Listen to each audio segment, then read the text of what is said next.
صدقے جو سب سے زیادہ رحم کرنے والے اور ہمیشہ زندہ رہنے والے مہربان اللہ نے حضرت زینب رضی اللہ تعالی عنہا کے قلب مبارک پر رحمت فرمائی تھی، اس کا سایہ ہم پر اور ہماری بچیوں پر بھی ڈال دے۔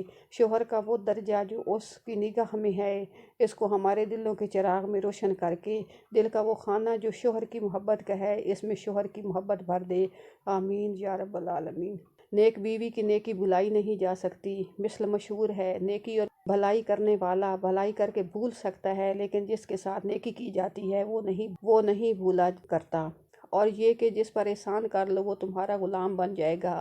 لہٰذا نیک بیوی اپنے آپ کو نیکی بھلائی پر ابھارتی رہے، اور جس دن دنیا سے چلی گئی میری نیکی بھلائی شوہر کو یاد آئے گی، اور شوہر میرے لیے دعا کریں گے، مجھے اچھے الفاظ سے یاد کریں گے، میری خدمت ان کو رات کے اندھیروں اور دن کے اجالوں میں میرے لیے دعاؤں پر مجبور کرے گی، اور شاید یہی میری مغفرت کا اور اللہ سبحانہ و تعالیٰ کے راضی ہونے کا سبب بن جائے۔ حضرت عائشہ رضی اللہ تعالیٰ عنہا فرماتی ہیں، جتنا رشک مجھے حضرت خدیجہ الکبریٰ رضی اللہ تعالیٰ عنہا پر ہوا، اتنا رسول اللہ صلی اللہ علیہ وآلہ وسلم کی کسی بیوی پر نہیں ہوا، حالانکہ میں نے انہیں دیکھا بھی نہیں تھا۔ اس کی وجہ یہ ہے کہ جب رسول اللہ صلی اللہ علیہ وآلہ وسلم اکثر ان کا ذکر فرمایا کرتے تو آپ صلی اللہ علیہ وآلہ وسلم کا دستور یہ تھا کہ جب آپ صلی اللہ علیہ وآلہ وسلم کوئی بکری ذبح فرماتے تو ڈھونڈ ڈھونڈ کر حضرت خدیجہ رضی اللہ تعالیٰ عنہ کی سہیلیوں کو اس کا گوشت ہدیہ بھیجا کرتے تھے۔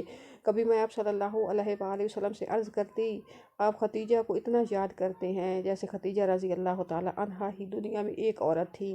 اس وقت آپ صلی اللہ علیہ وآلہ وسلم فرماتے، وہ ایسی اور ایسی تھیں اور ان سے میری اولاد ہے۔ اسی طرح آپ صلی اللہ علیہ وآلہ وسلم نے فرمایا، اس وقت اپنے زمانے کی سب سے اچھی عورتوں میں حضرت مریم بنت عمران تھیں، اور اپنے زمانے کی عورتوں میں سب سے بہتر حضرت خدیجہ رضی اللہ تعالیٰ عنہا ہیں۔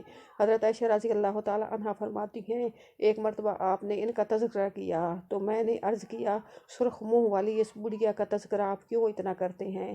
تو اللہ تعالیٰ نے ان سے بہتر آپ کو دیا ہے۔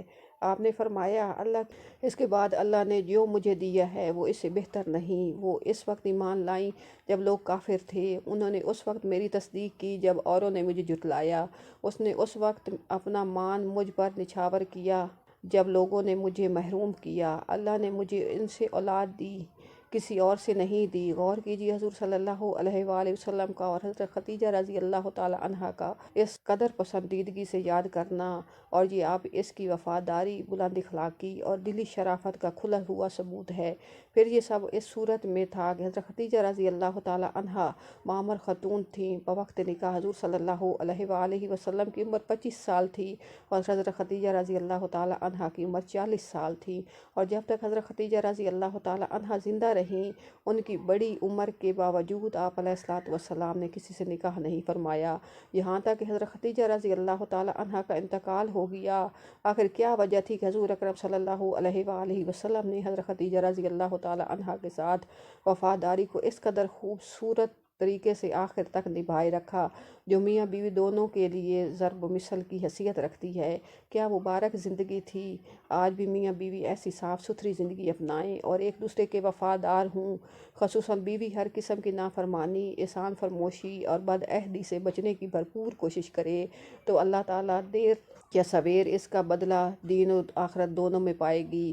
اس میں شک نہیں کہ ہمدرد اور غمگسار میاں بیوی کی زندگی نہایت پر لطف ہوتی ہے، اور جبکہ اس کے خلاف زندگی گزارنے والے میاں بیوی کی زندگی بدترین اور بے مزہ گزرتی ہے۔ کیا اس واقعے میں کوئی عبرت کا سامان ہے؟ مسلمان بیویوں جبکہ اس کے خلاف زندگی گزارنے والے میاں بیوی کی زندگی بدترین اور بے مزہ گزرتی ہے۔ کیا اس واقعے میں کوئی عبرت کا سامان ہے؟ مسلمان بیوی کے ہم پر مسلمان بیوی کی خدمت میں حضرت خدیجہ رضی اللہ تعالیٰ عنہا کی سیرت، مثلا شوہر کی اطاعت، محبت، خدمت، عزت، نرم گفتگو، اظہار اپنا حق، صبر اور شکر کے مبارک اور قیمتی موتی ہدیہ بھیجتے ہیں، اور ہر مسلمان بیوی سے درخواست کرتے ہیں کہ ان موتیوں کا ہار اپنے گلے میں ڈال کر اپنے شوہر کے پاس جائے، اور ان موتیوں کو اپنی انگوٹھی کا نگینہ، اپنے سر کا تاج یا بنائے۔ اس کا دنیا میں آنے کا مقصد ہی ان موتیوں کو اپنے دامن میں سمیٹ کے پاس جا کر جنت کی نعمتوں کا مستحق ہونا ہے۔ اللہ تعالیٰ آپ کی مدد فرمائے، ہر گناہ سے بچنے والی اور نیکی کی